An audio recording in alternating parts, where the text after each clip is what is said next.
Hello বন্ধুরা, তো খবরটা তো তোমরা সবাই শুনেছ। আসামের বিখ্যাত গায়ক, শুধু আসাম না, পুরো বাংলা এবং পুরো ভারত জুড়ে তার গান এতটাই জনপ্রিয় যে সবার মন জয় করে নিয়েছে। তিনি আর কেউ না, তিনি আমাদের জুবিন গার্গ স্যার। শুধুমাত্র 52 বছর বয়সে তিনি পরলোক গমন করেন। হ্যাঁ ফ্রেন্ডস, মাত্র 52 বছর বয়সে সিঙ্গাপুরের নর্থ ইস্ট ফেস্টিভ্যালে তিনি অংশগ্রহণ করতে যান এবং সেখানে স্কুবা ড্রাইভ করেন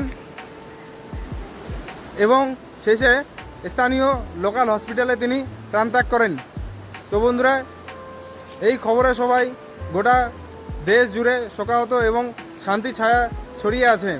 তো আমরাও তার স্যারের শান্তি কামনা করব। তো সবাই ভালো থাকো, সুস্থ থাকো। Thank you. দেখা হচ্ছে নেক্সট ভিডিও।